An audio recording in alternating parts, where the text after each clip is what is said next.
Thursday. In today's episode, we will be having the one and only John Hammond.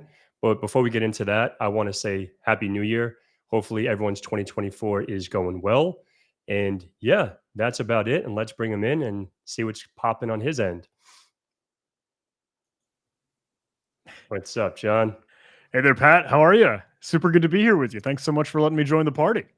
No, likewise, likewise. It's sucky that I'm a little under the weather, but couldn't cancel. Didn't want to cancel tonight just because obviously the one and only, right? Very flattered, but no, I hope you're feeling better. Hope it's back on the mend pretty soon. Yeah, cheers for that, man. Thank you. So, Happy New Year. Any fun stuff that you did for the new year?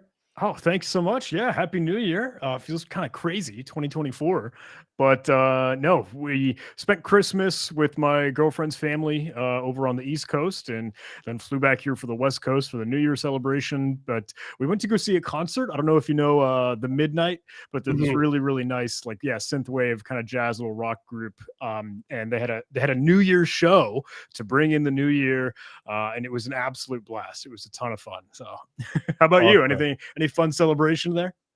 Yeah, I had a good New Year, but I guess New Year's Eve, I was good. New Year's Day, I woke up feeling like this. Oh, And on Tuesday, was it like Monday night going into Tuesday? Couldn't sleep, and I was really under the weather. So I was like trying to, vitamin up and everything like that for the night. So super, if my voice is crackly, I'm sorry, folks, but I want to try to deal with this as best as I can. So yeah, so obviously it was a pleasure meeting you at DEF CON last year. So that was super grateful for that, having that opportunity to shoot the stuff with you, meet you, and obviously and the partner. So yeah, I wanted to ask, like, so this year, right? What do we're going to be talking about goals and expectations from your channel, myself, and just in the community as a whole. Uh, what are some plans and what are some stuff that you have in the works? ooh, super good question. And it's funny. I guess I don't know. I don't know. I don't know if that's a good answer. It's probably a pretty bad answer. I I like to think, hey, I'll go with the flow. We'll just kind of keep doing what we're doing. But I do want to do more of it. I want to do a better job at it. So it looks kind of cheesy. Hey, kind of the new like studio look, or Hmm. the camera. I There are a love it. couple different angles. They're a lot of fun. You can change the lights. Just I wanted to make it look like, oh, you're watching a tech or a cybersecurity YouTuber with either a laptop on the table or the mouse and keyboard. So that's a little bit more instantly recognizable and just up the production quality. So trying to do live streams, trying to do more collaborations with other great folks and creators, like, hey, hanging out with Pat. Um, Mhm. and keep it on it. That's the best I could do. Trying to hope for it, but a lot more. I wish I could do. I need to do, and I'm sure we can chat about this quite a bit. But I'd like to just do more in the real world, personal health improvements. Like, Mhm. I'm waiting on my treadmill to arrive. That was supposed to be a Christmas present, and they keep delaying the treadmill. But it's like, let's get the home gym going. I need to get healthy. Mhm. No, yeah, we can definitely talk about that, and Oh that's yeah. something, you know, uh, I love fitness, I love working out, and, the whole get get jacked or get hacked, right? Oh Because yeah. it's not even about getting swole as far as muscles, but it's like then you're susceptible to vulnerabilities, right? God forbid, you get diabetes or, you start getting, you know, internal problems because you're not taking care of yourself. If you're Yeah. drinking, I don't drink alcohol, but if you're drinking too much, or you're drinking too much sugar, or you're just not taking care of your body, especially a lot of folks like us, right? You're up a lot, or you're trying to get through. So you have an energy drink. You want to push through with XYZ. Exactly. And God only knows, what's inside of that, right? So yeah, getting healthy is definitely something critical. And yeah, we can talk about, if you ever have any questions about if you want to go to the gym, the treadmill, dieting, I'm more than happy to help a brother out. Yeah, thank you so much. Yeah. I'm trying to figure out all the right steps, but right now it's just like, man, I want the stuff. I'm trying to figure out the home gym situation, just the garage full of things. But hey, it'll be a ton of fun. How about you? Any New Year's goals? I don't know. Are you a big believer in New Year's resolutions, or just sort of like, look, you know what? It's always worth time to improve. Yeah. I think that's the second option, like always time to improve, because why should we only pick the New Year's to have any resolutions and take care of whatever we have to take care of, right? Same thing with the gym. Everyone wants to get fit for the new year, but by week 2 in January or maybe week 1 in February, the gyms die out. No one shows up. And now the gyms, this is how they collect their money, right? Because you don't, think $10, $20 a month, that's nothing. But now you get a lot of those folks. Now the gym's banking while, you're not training, I'm not training, or whoever's not training. So that's the little scandal for the gyms. But for me, obviously continue my, my fitness journey. And as I'm getting older, I'm not getting any younger. And trying to grow the channel, obviously, and trying to reach as many people and start helping folks in networking, system engineering, cybersecurity, and just do more of giving back versus trying to just do a video and after the video, just like a comment or comment and a comment, but just be more involved. Even though like I don't know how someone with congratulations hitting the millie, right? Thank you. So much love for that. That's fucking dope, dude. Like so I can only imagine someone like yourself getting quadrillion fucking messages and, comments. How do you keep up with that? Like I try to do it myself and it's like, I'm nowhere near you. And it's like overwhelming for me. uh I really struggle with this one because I desperately want to, and I have always really wanted to just kind of be really attentive and in the comments and responding to LinkedIn messages or hey, a couple Discord DMs here and there. But as things just kind of kept growing and getting bigger, it is something that I've had to close the doors and lock and tune down a little bit just Hmm. because like my phone is already kind of filled with notifications just from all the other ventures of what I'm doing huntress stuff, hey, we've got the YouTube thing, hey, we're probably planning to capture the flag competition, hey, what about the emails and the rest of my life. So it's just yeah, I had to I reached a point, and I know it bums me out because I still want to be present, and that's why I want to do more of these live streams to kind of be in the community more. But yeah, I can't keep up with the LinkedIn or Discord or Instagram messages anymore. I just it had to fade away a little bit. Yeah. And that's the way sometimes I feel. And it's like, are we being a dick? You know what I mean? Right? Yeah. It's like, I do love you, man. I do care. And I appreciate all the support. And but I have my family, I have my life, I have my day job, I have whenever I'm doing some stuff on YouTube, collaborating with folks like yourself, and doing these Thirsty Thursdays and getting to meet folks and knowing their journey. And it's really hard, especially like I probably get the most messages on Instagram. Mm, And it's like, obviously you get the silly billy ones, right? Like, oh, I need to hack my girlfriend's Instagram right. or whatever. But yeah, it's just like, yeah, so that's interesting that you're saying that, like, okay, you have to fade away from that. You have to disconnect and you really have to know where your priority is because you really go mental, you know? Mhm. But yeah, cool. That's definitely a good answer, right? Yeah, I still, there are a lot of like great friends that I want to chat more with, and happy to do my best to reach out. I'm still pretty awful at responding to things, but like, oh hey, Pat texted me. I do want to get back to him when I can. Hey, Serena, or look, Ben, Namsek, like, oh, hang on, we're gonna go chat with Ipsec. Like, great people that are part Mhm. of kind of just what we do. But if I'll and I'll be honest, hey, if I just get a random ping that's like, "Hey, bro, can you help me with the CTF challenge?" I'm like, "I'm really, really sorry. I can't right now." Yeah. And I think with those kind of situations, and you've said this in one of your, I don't know if it was a live stream or one of your videos when you did your CTFs, and you're super brilliant, right? And so I say this, from the bottom of my heart, I'm like, fuck, this kid's like knocking his head in. You know what I mean? Going down rabbit holes. And like you said, yeah, we don't see all the headaches behind the scenes. We see all the edits, right? And then it's gonna be Right. 2 or 3 hour video, or whatever. And it's like, if you want to get into this field, right, you have to do research. If you're just sending a message, I need help with the CTF, and just give me the answer, then it's like, okay, like how are you even learning? And how are you Right. even challenging yourself and getting out of that comfort zone? So I think that's and I'm not the brightest star in the sky. And sometimes it's like, if I can Google it, you can fucking Google it. That So gets me thinking in my head, though. It's like, man, just like you said, am I being a dick? Like, if I just like, hey, let me Google that for you.com, and then yeah, it's a balancing act, I guess. So, yeah, cool. Yeah, that's so true. So yeah, so transitioning to some stuff that some conferences, right? Some CTFs, like you host CTFs, and so for this year, like obviously I tuned into some of the stuff, so I cheated.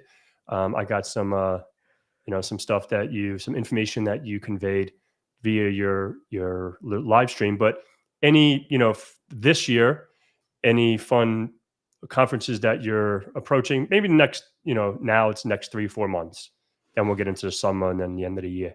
yeah, I mean, obviously later down the line, you've got the like in my mind, big trio of like a Black Hat, maybe DEF CON, besides Las Vegas potentially, but RSA, just the stuff like okay, the normal circuit. Hmm. I don't think I'll be able to hit ShmooCon anymore, which has been a big one over on the East Coast. I know that's coming up soon this month, but it's just a little bit of a hike now, so we'll have to pass on that. But there's an oddball one, connections.ai over at the University of Texas. I think will come up in March. There's a spot called Code Mash that's in Ohio. I'll be there next week.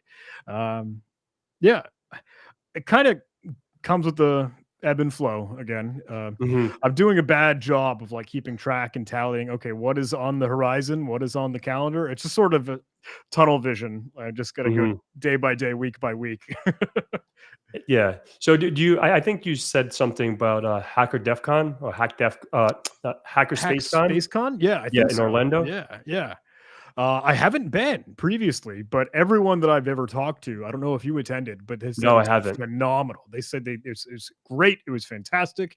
It was such a good family vibe and community engagement there. So I do want to try to make it out there for Hack Space Con this year. If anyone's tuning in, had any interest, it's over at like the Kennedy Space Center. Yeah. Yep. Um, and you In get tickets to like the venue alongside the ticket for the conference, so you can just Mhm. go walk around, look at spaceships. It's pretty cool. Yeah. I've been there a few times because it's only about a 3-hour drive from me. Nice. I haven't been to the Hack Space Con, but, Kennedy Space Center, with the fam and, on the way to Orlando. It's on the way to Orlando. So, it's definitely, if you're in Florida, and it's just like, I'm from New York, right? When you're in New York, you live in New York, you don't go to the Twin Towers, you don't go to the Empire State Building, you stay Yeah. in your neighborhood and that's where you reside. But if you do live out here, definitely make it to SpaceCon if you can, and or Kennedy Space Center. It's super super dope. But yeah, let's see what else. Man, my brain is so mush because I took some meds and it's like woof. Uh-oh. And Yeah, it'll kick in. yeah, it's definitely kicking in. It's definitely kicking in. But yeah, man. So any other like plans with your channel? You said you wanted to go live more. Anything that you're working on? Like you ever thought about creating any courses and stuff like that? Like for I your Yeah, I have thought about it, and I always really again grapple with this. I don't know. You'll see how like I'm such a conflicted person. Whenever I feel like I have to answer a question with like, yeah, I kind of go back and forth. But um, courses would be great because I don't know. I know that's a good way to get a lot of the information out and share some like more curated curriculum of education and training. And I want to be a resource for that. I've always thought like I try to be just a well of knowledge for that I can share with folks. And I always wanted it to kind of be accessible. So that's why I love YouTube. Is like it's free. Uh, Mhm, Maybe it's not the most structured thing. It's not okay modules and sections and quizzes and like a course would be, mhm, but it's at least kind of live show and tell. Here's a demo. You can kind of see it in action. And if you're able to follow along. So whenever I think about courses, I always think about like, well, what's a price tag? The inevitable uh, question is uh, normally courses have a price tag, but like, what if we break that mold? What if we make it so easily accessible that anyone can jump in? I But is that losing a whole bit of opportunity? I don't know. But I have been trying to chat and have some conversations with folks to like, oh, do we figure out a platform? Is that Podia? Is that Teachable? Is that Thinkific or Coursera? I don't know if you've dabbled in any of that, but it's a wild world. Yeah, no, I haven't, and it's stuff that folks have been asking me to do. And first, first of all, like with the infosec, right? Like I think I'm better at learning and grasping and everything like that. I can teach network engineering. I can teach system engineering. I can teach VMware and all that stuff. But as far as like cybersecurity teaching, like a structured course, I haven't really put too much thought into it yet. And so many folks have asked me to like put something together. I did it on YouTube, like OSSIM, setting up like a sim tool at home, like more for like home labbing, not really like, okay, this is a structure and exams, etc. But I think it'll be something useful, but definitely would love. My volume is acting up. You can hear me, John? I can hear you, but you've got some more of the static kind of coming from your microphone. That seems to be like weird fading you in and out. I don't know All if right. echo cancellation is on within Restream or if it's the right mic inputs. But yeah. Yeah, it's definitely they're definitely on echo and Hmm. suspension. Can you hear me now? I can still hear you, but still got a little oddball static. But no sweat. I don't know if the Blue Yeti can save the day again, whatever it might be. But it's Yeah, so let's weird see. because like now it's perfect. Now the static is and now your It's gone. volume is fine. Yeah, but it kind of creeps its way in every now and again. That's interesting. I think it might be this Wave XLR because I've been Maybe. having, even though, yeah, you taught me how to mute it, tap it, but I think there's something probably going on. But now it sounds all right.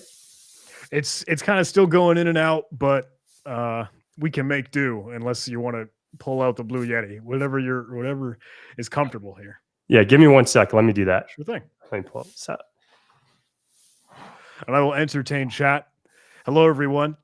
Feels like another live stream. We'll get some more tunage. We'll get some more EDM dance music going on. I don't know. I was telling folks previously, like today was a little bit busy. Had the IT Pro TV webinar. I don't know if folks were able to catch in with ACI Learning. Did that this morning or afternoon, I think, for a lot of the East Coast, but morning for me. Did a little get together with Merrill. He's one of the product managers over at Microsoft. So had a recording with that. And then jumped in here to spend some time with Pat. So it's been like video after podcast, after recording, after webinar. And I don't know if I'll stream again today. We'll find out. Hello. Hello. Can you hear me now? Is it I can better? hear you. Yeah. Yeah. So I think that the Blue Yeti come to save the day. Come It's to probably save the not as day. crisp, but it'll do. Oh, yeah. It probably sounds a lot better. But yeah, that's cool. So I was trying to catch it, but I was obviously maneuvering Oh, no around. So you worries. said you were doing some stuff with IT Pro TV. Yep. Yeah. We just had their all things cybersecurity webinar and get together today, which was a lot of fun. And just keeping with it, trying to knock out all those calendar meetings, calendar events.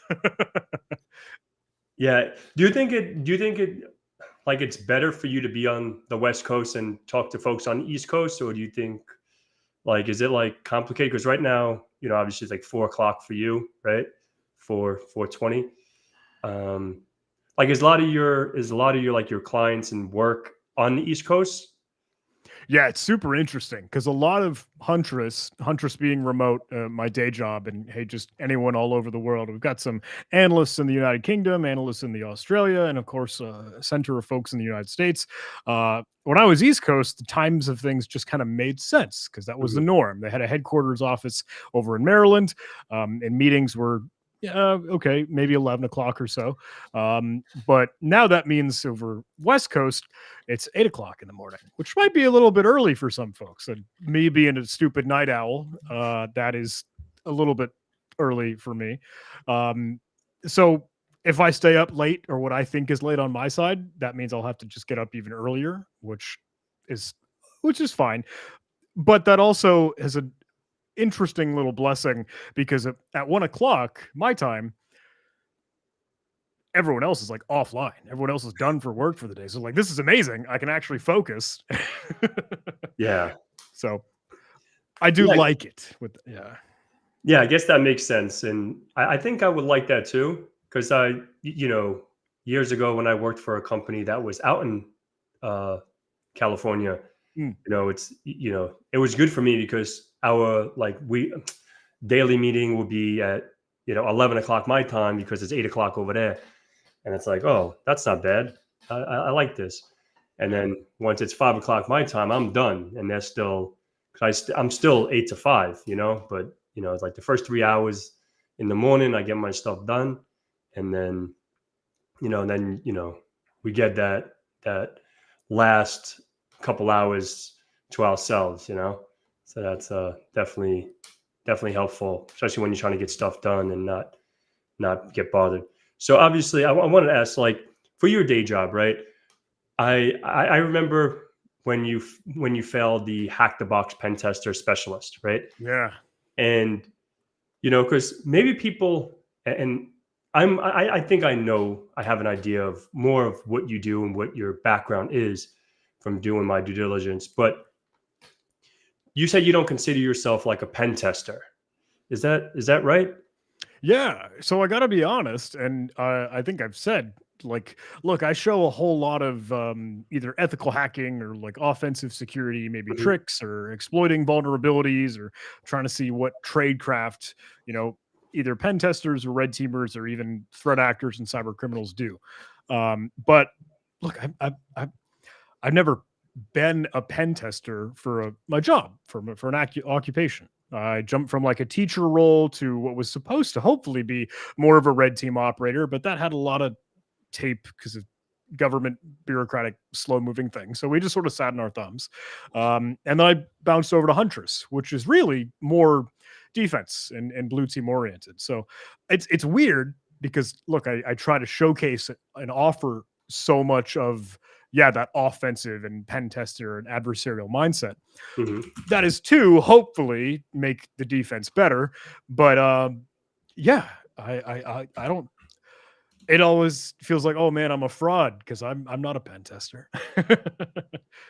Getting all these elite hacking certifications, but I'm not a pen tester. No, and that's what I wanted to ask. Like, so do you like enjoy the blue team, like threat uh threat hunting, malware analysis, and doing all the stuff that, digging into the trenches and defending against these attacks, and making sure companies are good? Do you enjoy that more than the offensive stuff, even though like you haven't worked as your occupation like you said? But which one do you find more intriguing? Ooh,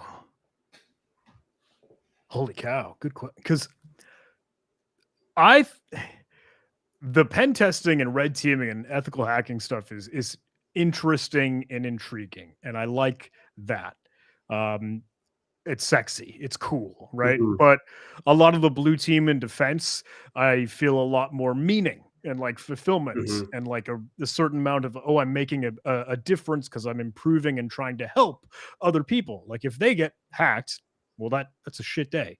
That Yeah. sucks. Um, so I like to be able to either extract and see, oh, okay, well, this malware and this technique and this tradecraft is kind of what they used against you, and I can understand and unravel that because of that red team stuff. Mhm. Um, Especially in the case of like scripting language and obfuscation, which is like a lot of normal or common attacks. Whenever anyone gets like a hardcore leet binary compiled thing, it's just not what you normally see, at least in my perspective of small mid-market businesses and regular managed service provider stuff. So I, maybe that's a bad answer. I don't know which, but I do really, really like the the meaning behind a lot of the defense work. I think that's fulfilling, and I think I find value in that. But a lot of the red team, oh, tricks and all the tradecraft and clever stuff that they get to do, I that's fascinating. But it's like, okay, well, how can I unravel that and dissect it so that maybe I could stop it and break the attack chain? That, Yeah. yeah. No, and that makes sense, and that probably clarifies a lot of people. A lot of questions that people have about John Hammond, right? It's like, Mm. okay, like he works as a defender, he works at, as a cybersecurity researcher, but does he do pen testing on a daily basis? Maybe just like, like so that's a question that I had too. It's like, okay, like you can dig into make Huntress, and I love the new interface and everything like that. That like they called like Commander something, Command right? sender. The Yeah. Yeah. Command Thank Center. you. Yeah. Were you a part of that project? I was not, to be honest. It took me completely by surprise. I don't know how I never heard that product was doing that, but then I saw the Slack announcement and like the support info that, oh hey, here's this new view. I'm like, what? I love it too. It looks pretty nice. Yeah, it's pretty slick. Like it has everything on that one pane of glass, and it's easier to maneuver. But that's cool. So what do you have in store for, the community with, John Hammond channel? Like any fun stuff that have planned besides just the lives, like content, anything in the works? Sort of, kinda. Maybe this is a fun one to pour in. Hmm. My editor, one of the video editors that I really absolutely adore because he makes my life so much easier, and I'm so thankful.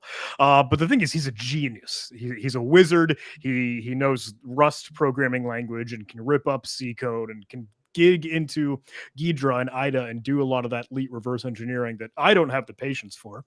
But he made a challenge. He made a little task and an exercise to reverse engineer this Windows binary, this compiled program that he made in Rust. And I was like, that can fall off a cliff pretty easily. There's a rabbit hole there. So he put that out and we shared it, and it's really cool to kind of give a toy to the community, Hmm. because we saw other channels like Low Level Learning, one of the other YouTubers or Twitch streamers, try to attempt it on stream, and that was just kind of cool to see other folks playing with it. One of the videos for next week is another one of those more interactive, hey, I stood up a website, can you go hack into it, can you go break into it, and we give that challenge out to maybe the folks tuning in. If anyone saw me on Twitter, I shared a pretty interesting, like, hey, do you want to be in the next video? Go to Your Email Online. And I think that I hope I can have a little bit of fun with that and engaging in a different way rather than just strict watching a video, but given some more CTF challenges or activities or things to play with, really. Hmm. That's pretty cool. That's pretty cool. So, and you mentioned something really interesting. You said you have all the elite hacker certifications and all that stuff, which you have quite a few, right? A lot of hard ones. So, what has been the hardest certification that you've gotten, and which one are you most proud of? Ooh. The So I'm going to lean offensive security here, OffSec, truthfully. I know folks might be able to point and they're totally right. The Hack the Box CPTS, the Certified Pen Tester Specialist thing. I was moving from East Coast to West Coast, so I did a bad job kind of allocating time for that, and that's my excuse. That's my get out of jail free card.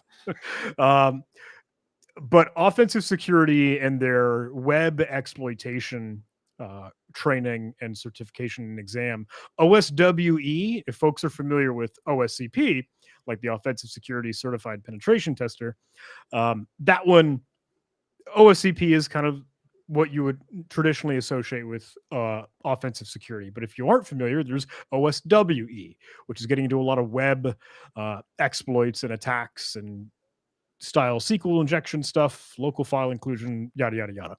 Um, but they do things very, very differently because you're no longer against like a what you hear called a black box test, where you don't know what the network map looks like. You don't know what you're up against, and you have to enumerate and do your reconnaissance and try to figure things out, like OSCP. OSWE is when they give you the source code to the website, to the whole application. And you have like 10 gigs of the source code, this giant, you know, PHP or .NET assembly binary website, or maybe something in Node and JavaScript, and you kind of have to find a needle in a haystack. Hmm. So that one was harder in my mind, just because it was a little bit of a different perspective than what you're just so used to and naturally part of for a lot of the offensive security ones. I think that was just new angle to look at things. We're like, oh, I have everything already given to me. I just need to whittle it down and try to find the right route. Hmm. Yeah, the one that I'm most proud of, though, I don't know if this is one that I'm proud of it because it tied in really, really well to what I get to do for my day job over at Hmm. Huntress. The again, offensive security, their experienced penetration tester, OSEP, that was supposed to get into a little bit more, antivirus evasion or Active Directory environments or a little bit more modern tradecraft and tooling. There was one segment in there where they talk about how you can compile C sharp, another one of the programming languages. But if you do that, especially when you try to do it inline through like PowerShell, one of the Hmm. native Windows things, I'm sorry, I'm rambling. Uh, Go, go, go. it leaves behind some artifacts. It leaves behind some fingerprints and things that, like the defender, like, hey, the one trying to analyze and do research on an incident can find and key off of and now have their definitive proof. Okay, this executed and ran based off of that. Hmm. um, so it was really, really cool and really fun over at Huntress when I found those artifacts. I'm like, oh, I know that that happened because the hackers were doing this that I learned about in that OSEP. So it was just really, really cool to see the real world tie in to the stuff you learn about in textbooks. You know what I mean? Yeah, no, exactly. And it's definitely like, and I think about that like with a lot of certifications I've done, right? Because if you do, for example, MCITP or CCNA, CCNP, CCIE, when you're giving a network or when you're given an environment, sometimes I think like when you're in the weeds in the real world, I think it's a little different, right? Oh yeah. Like when you're really troubleshooting and because when you're doing like, for example, you know, let's talk about like CCNP or CCIE. This certification is driven on a lab that was built by Cisco, right? Mm, But now if you're going to go for, in an MPLS network, or if you're going to go, troubleshoot EIGRP or BGP or whatever kind of routing protocol, dynamic routing protocols that you're trying to troubleshoot, now, we don't know that network, right? So, because a lot of people build it out on GNS3 or EVE-NG, those level. Are you familiar with those emulators? I do know GS3. Yeah, GNS3, yeah, that one. yep, yeah, GNS3, and yeah, I love those things, especially obviously because you come from more of a coding background than an infrastructure background, right? I do. Yeah, truth be told. Yeah, cool deal. So that's probably do you Yeah, I'll get to that in a second. Hopefully, I Yeah. remember. But yeah, like that whole troubleshooting and everything like that in the real world is definitely different than some of these certifications. So I want to ask you, like, obviously you did your OSEP, OSWP, or whatever. I think is that offensive security wireless professional? Yes, if it weren't already extremely confusing, OSWP is wireless professional, Yeah, and OSWE yeah, is web expert. yeah. Too many acronyms. So, yeah. Yeah. So do you find it like a little, obviously you're super smart, so we all know that. Yeah. So like do you find it sometimes you wish, I don't want to say do you wish, but do you think it would have been easier, or do you wish that you had more of something how can I say, like I think I know what you're getting at. trying to, for example, like you didn't come from a networking and systems background. So when you're exploiting AD, obviously I watch a lot of your videos, doing your PowerShell stuff, doing your stuff with AD essentials and all this stuff that you're using. Do you feel like some of those loophole, not like those gaps Yep. from not being a sysadmin or network engineer or whatever, do you find that a little more difficult for you, or do you just like, okay, I'm a fucking whiz, I know it? No, the former, and it's something that like I choke at because I know undoubtedly I have a whole lot of gaps because I came from, oh, sure, coding and writing scripts to, okay, cybersecurity, let's beat up vulnerabilities. But a lot of the setup, a lot of the infrastructure, a lot of the building that environment, I I'm not that strong in. And I'll be the first to admit that. So it like it really sucks. And I kick myself whenever I am in that situation where it's like, okay, regular system administration or even like something help desk. Help desk is invaluable because you just know how operations and business technology has to happen. Mhm. If I get into like, hey, how can I push out a group policy script so we make sure that we install this printer on every single device in the entire infrastructure? I don't know. I only know, hey, you know what? This registry key is what will actually let Mimikatz run. But if you toggle that, I know how to break it and I know how to fix that switch. Yep. And that's so I 1,000% see what you're getting at. And like, yeah, I know and acknowledge, like, man, those gaps that you get from self-taught learning, you just know that there are other gaps that you might try to fill in with self-taught learning and not going from, I don't know. I know there's a lot of folks that will get into, oh, the traditional IT career path. And I put that in big air quotes Mhm. because it's not traditional. But people always draw this like, oh, help desk and then IT support engineer and then system administrator and then security. Is that right? Am I making that up? Or I No, don't know. I Do you think ever I get think that that's what they vibe? say, help desk, system admin, network Yeah. admin, and, like, cloud, and then security. But, yeah, like, it's really it's really uncommon. Like the mayor, right? He was a mayor, and then now he's in cyber, right? So he's a good example that he didn't have to do all those things. In my opinion, I guess because I came up the ranks in that Yeah. order, right? Yeah. So I never really worked help desk.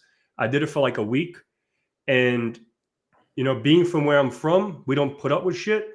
So Mhm. like, if someone's gonna start yelling at me, I'll tell them to go fuck himself. You know what I mean? Right. Like, so in help desk, you have to deal with a lot of bullshit. You know what I mean? You have to deal with probably angry people telling you what to do, and I didn't deal well with that.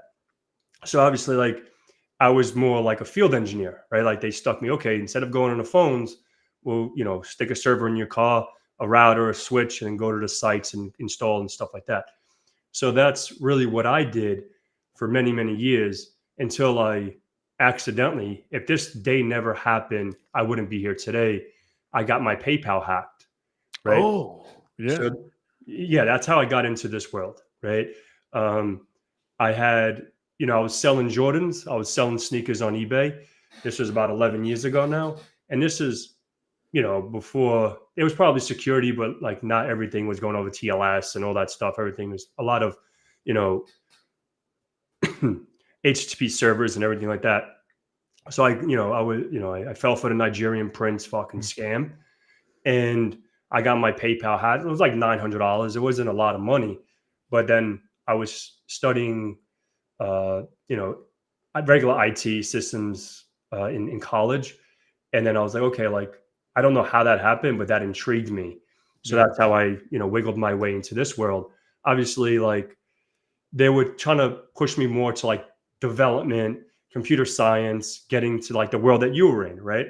Yeah. But I'm like, this is so foreign to me. You know what I mean? Because I'm, in my day job, I'm doing system administration. Like, like they wanted me to do like DBA stuff and do SQL stuff, and I'm like, that shit is so foreign to me. You know, it wasn't, but it was weird because like once I got to Cisco, right? Once I got into the world of networking, the CLI there didn't scare me. It was actually easier than working on Windows. Right. So, and the reason why I say that is because, say for an example, I'm not sure how familiar you are with routing and switching and networks, like the command line. But say for example, you get a blue screen with a fucking sad face, right, in your Windows, right? It could be your memory, it can be your hard drive, it can be something that broke, just like me. Like, right, did it me. I didn't even know how to fucking touch this thing. But like, if you do like, show IP route, Mhm. oh, my default route is going to something, or show CDP neighbors. Oh, my uplink to my layer two switch is, not there anymore. The uplinks broke. So it's really easy to troubleshoot networking, just like, the problem I was telling you about today, the DNS thing, right? Like, these kind of problems, I think the reason why I'm getting into that is because if you wanted to get into cyber and you didn't have those I don't want to call them fundamentals, but having an understanding of how networks work and how the systems work, it will be even harder for how can you defend, or attack something when you really don't understand that underlying thing. So that comes to my question. Do you find attacking like networks and systems harder than like the application like AppSec or websites and beating them up? What do you find? I guess there's two parts. What do you find more intriguing, and what do you find easier? Ooh, you were drawing the comparison between, okay, like network penetration testing and like application Yes, sir. testing. Yep. Okay. Yep. Hmm. I this is I think network testing is a little bit more fun and intriguing Hmm. because there's a heck of a lot more to play with. It's just a wider space. It's just, hey, okay, sure. uh, Maybe that encompasses a heck of a lot of the different computers. And then on the computers, you could be doing whatever attack, cyber kill chain nonsense, delivery, persistence, blah, blah, blah, blah, blah. But for application pen testing, it is a very like fine-tuned niche or an AppSec, right? Like, you are within the confines of the source code of Hmm. the program itself.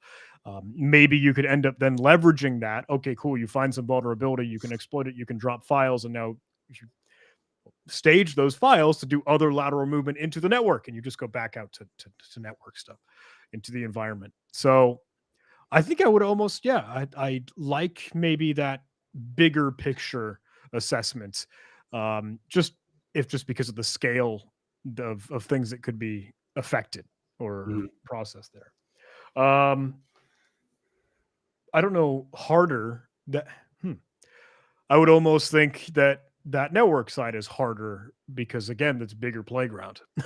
Yeah, true. Like, do you think like when you say harder, obviously, I guess because that's where I come from, right? So Mhm. that's a little uh, not fair for me to say, but like I think look, we're all having problems. Yeah, I got a losing battery on the headset here. No, that's I'll plug that's that me. in. Let's see. Good. Can you still hear me? All right, cool. Absolutely. Yep.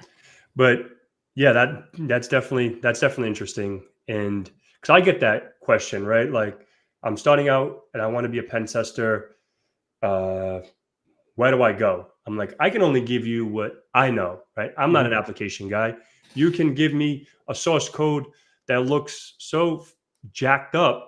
I'm like, oh shit. You could give me the fixed one and the broken one, and I won't tell the difference. I'm like, go for it, all right? I don't Yeah, know. whatever.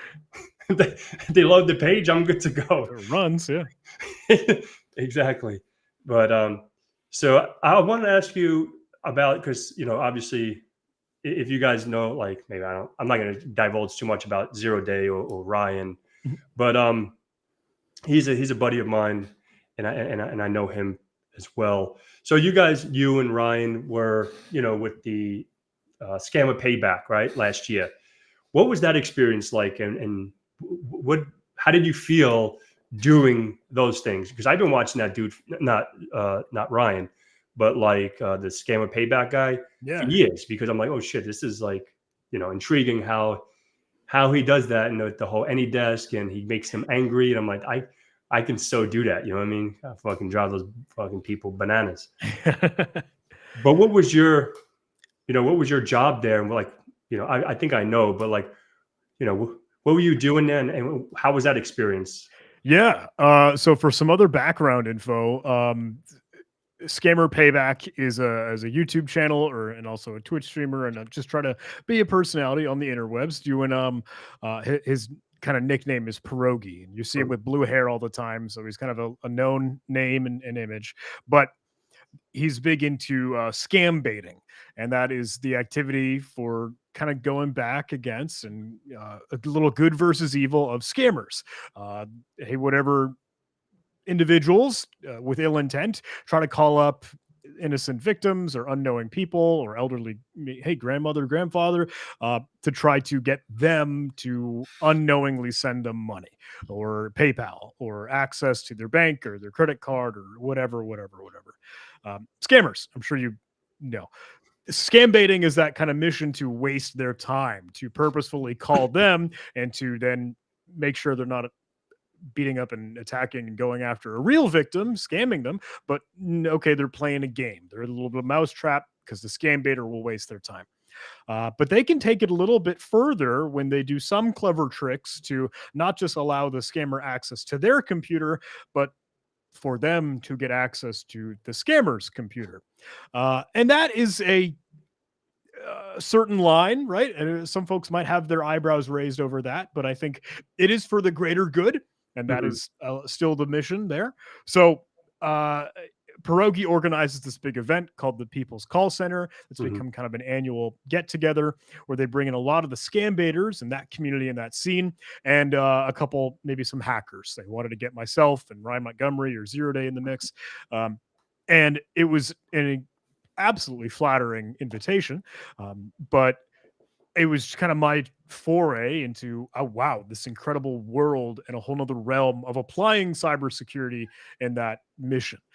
And you get to see like the real tangible, like immediate effects of like, hey, we just saved a victim because we got to call and interrupt their scam, or like, oh, we stopped their remote connection because they were controlling an innocent grandmother's computer. Mhm. So that was just very, very cool. And what we were doing there and some of our projects, just to kind of, I wanted to bring something to the table. I really wanted to make myself worthwhile and valuable for them.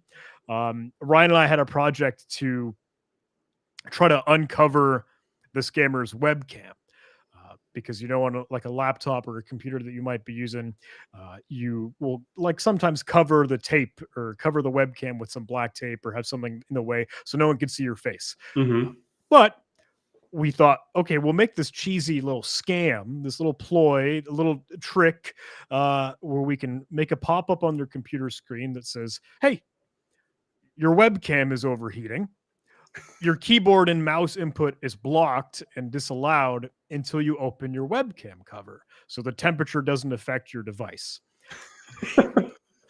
And it was cutesy. It was I don't think anyone's webcam is ever overheated, but when their mouse and keyboard stop working and they have that in front of them, they'll start to peel off the tape. And with that, okay, cool. With their webcam access, we can see their face. Ryan can run it through his like OSINT social profiling technology to can we find that individual? Can we get their Mhm. name? Can we get info and bring that as evidence to law enforcement? Because again, we Yeah. do want to do the greater good here. We'd like to bring a little bit of justice for those scamming. So just it was surreal. It was absolutely mind blowing and kind of just a life changing experience being there with all of them to do that great work. So I hope I can come back again. Yeah, that'll be yeah, I think for sure that's without a doubt. And Ryan's, the pentester.com, and I think, like he's doing great things and with that whole database that he has and all that Yeah. good stuff, dude. Like I want to have him on. It's crazy. He lives right around the corner from my house. And Yeah. it's You guys should hang out. yeah, I always hit him up. The kid's always like super busy and he's doing his own thing and he has million things going on. So, hopefully, one day we'll have him on. He texted me yesterday. He's like that, like, text you fucking 3 weeks later. Hey, and I'm like, it's all good, man. I don't really take that stuff personal. I know some people be like, oh, I text him, I hit him up, like you don't owe anything to me. He doesn't owe anything to me. You know what I Yeah. mean? So it's all, when you get to me, you get to me, Just make sure you're alive. And obviously knowing that you're alive yesterday, I know you're alive. Appreciate it. So Yeah. yeah, man. So, we're coming up on the hour in about 10 minutes. So I guess, obviously I want to respect your time and I want to try to not talk as much because now my throat is actually starting to hurt. It's probably the Oh. most I spoke all day. Oh goodness. But if anyone has any questions for John or myself, throw it in the chat and, pick John's brain while you have him. And yeah. I can try and help. Maybe track down some comments or questions here, but we got one pulled up on the screen. Should we dive in for that one? Yeah, go for it. Being a beginner in cybersecurity, hey, working as a SOC analyst, a lot of the time I just want to learn everything red team, everything blue team, just all the stuff. What do you guys do to keep your focus on only one thing at a time? Pat, should I let your voice rest for a little bit? You want me to take this? So I'm right there with you. Manish, who had asked that question. I also feel this certain amount of attention deficit disorder where I need to just do everything and I want to see everything all the time. And oh, it's so cool what they're doing for blue team, or what's so cool what they're doing for red team. Oh, but that Yara theft, it's up, blah, blah, blah. There's just so much cool, incredible things out there. I also struggle with keeping focus. And I don't think I have a good answer, not going to lie. I think that has almost a good thing. Maybe this is really weird to say, but just your exposure to something new, even in either direction, or if there are somewhat different worlds and realms, you still get a little bit of knowledge in there, and you still learn something new. So, the silly saying where people say, "Oh, your knowledge is like what is it? An inch wide or a mile deep when you're super duper specialized in something." But if you wanted to be okay, maybe in a mile wide but an inch deep. I don't know if I got those I reversed or think so. I think not.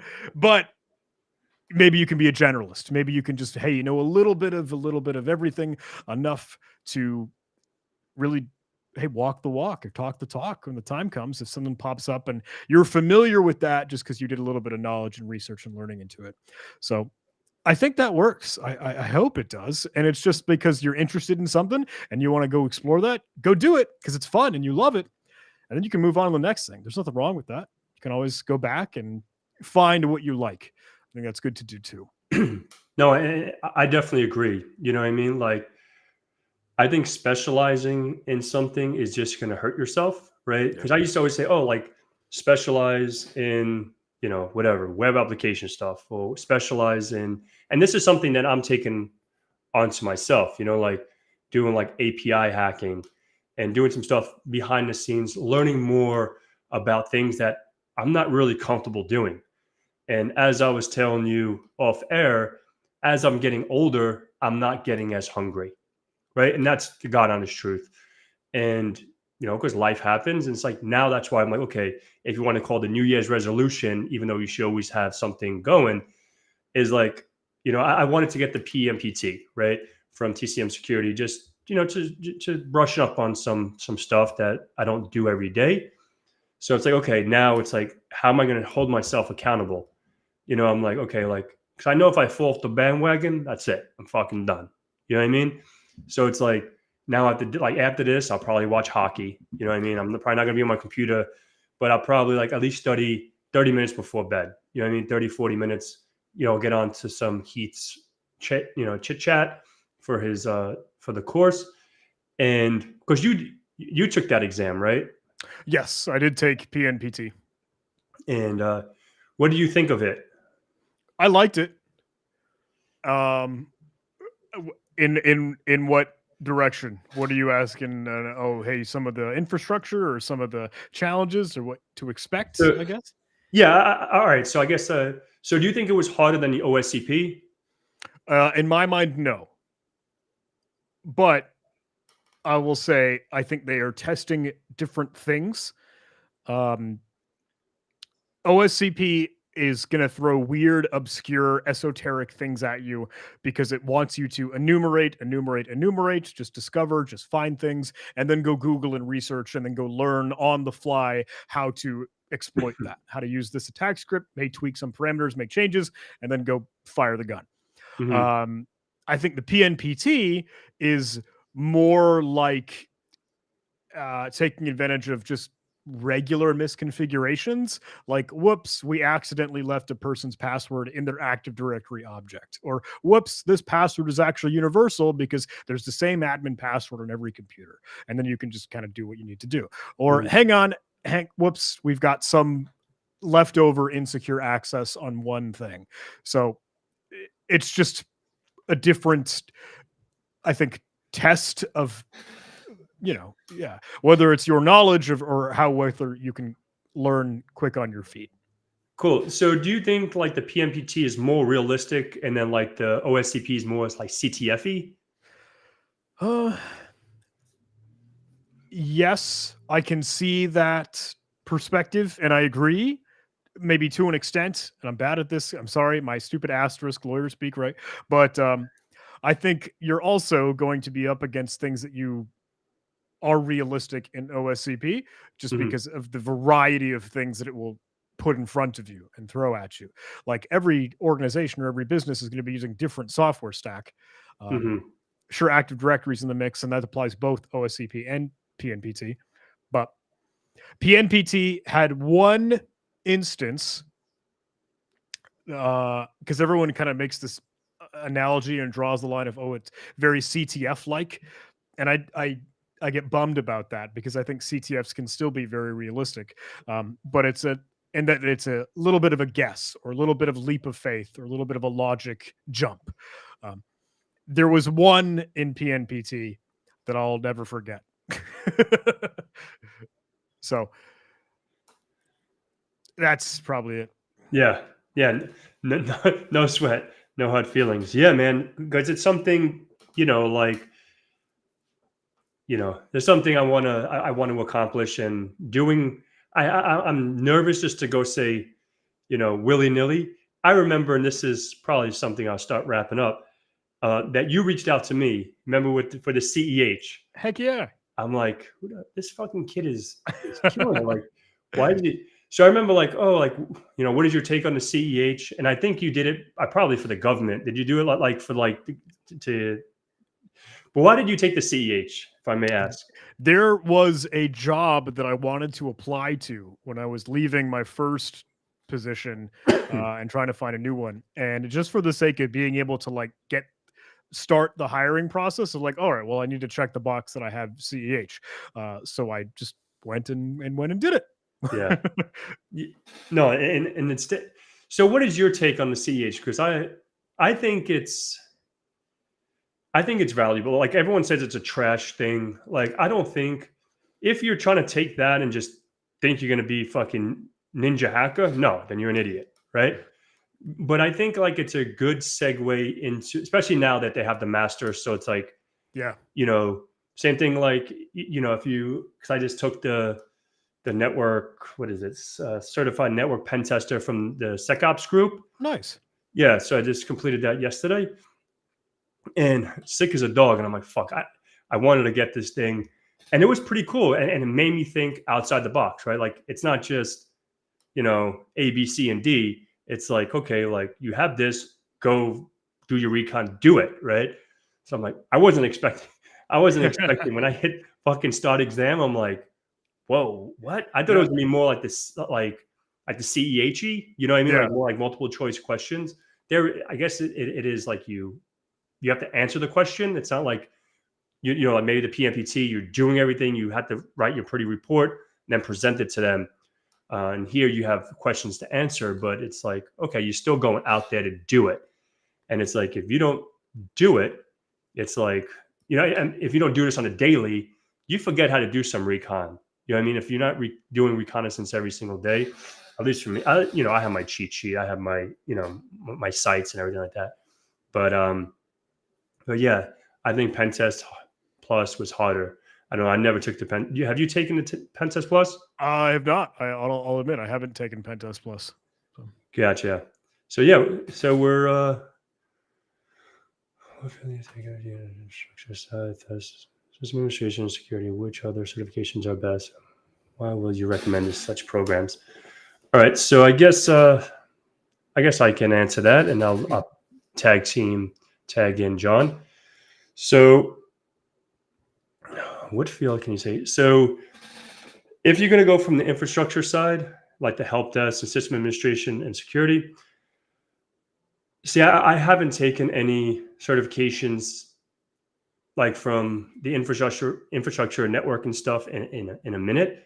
But obviously, doing your CCNA, doing your Security Plus, doing some Azure certifications, AWS, I think will be beneficial for yourself. You know what I mean? Like, if it was a couple of years ago, 5-10 years ago, yeah, you go for your MCITP, you go for your MCSE, MCSAs. But I think Microsoft did bring back, I think a year or so ago, an hybrid certification, like an MCSA hybrid. So you have your on-prem AD, and then your intra. Now it's intra, fucking Azure AD.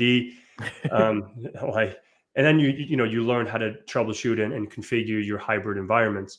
But that's where I would start. And yeah, I'll tag you in and then we'll wrap it up.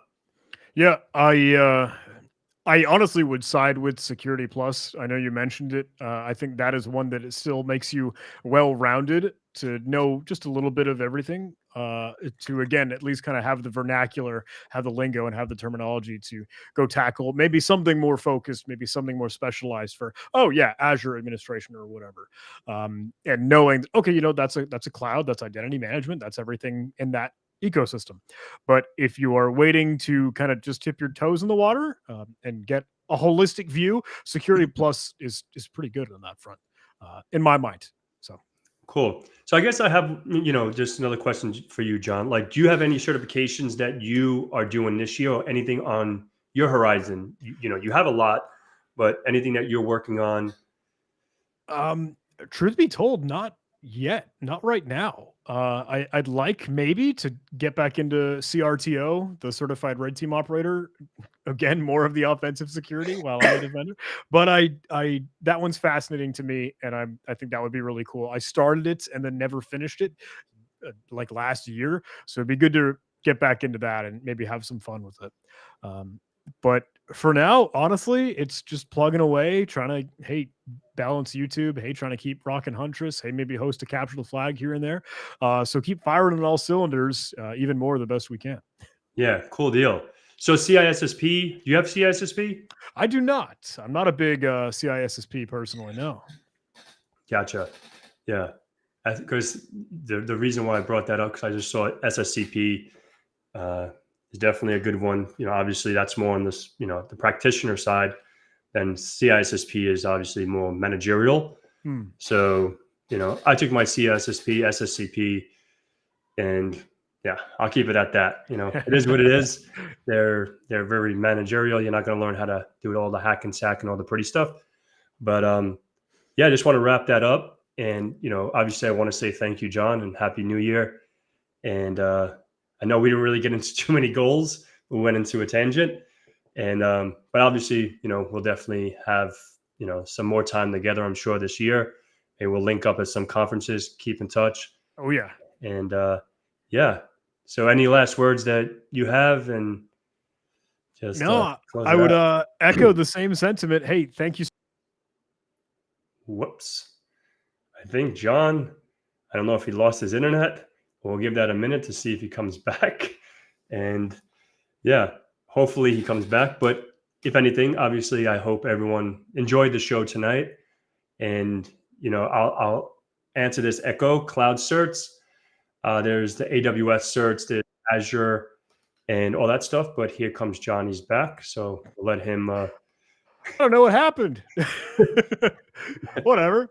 Internet decided no, whatever. But no, I was just saying thank you so much. It was great to be spending some time with you all. But I'll let you wrap things up. Thank you, Pat.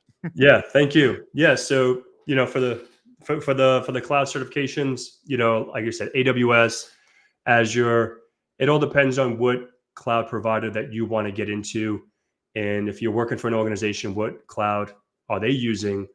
And obviously, you just have to go with where you know, where you need to go. You know what I mean? Like, I'm not going to say if you're an Azure shop, I'm not going to say, oh, go get your AWS certification, and vice versa. But that's what I would, give your. That's the advice I would give. Sorry, now my brain is a little more mushy, but yeah, I just want to say thank you so much, and I'm glad to have you as the first stream of the year. And much love, John, and be safe, and see you on the flip side. And if you guys Alrighty, have my any friend. questions, just throw it in the comments below, and you know where to find John. That boy's everywhere. So, We'll keep in touch. Thanks all all. right, much love. Take care, guys. Bye.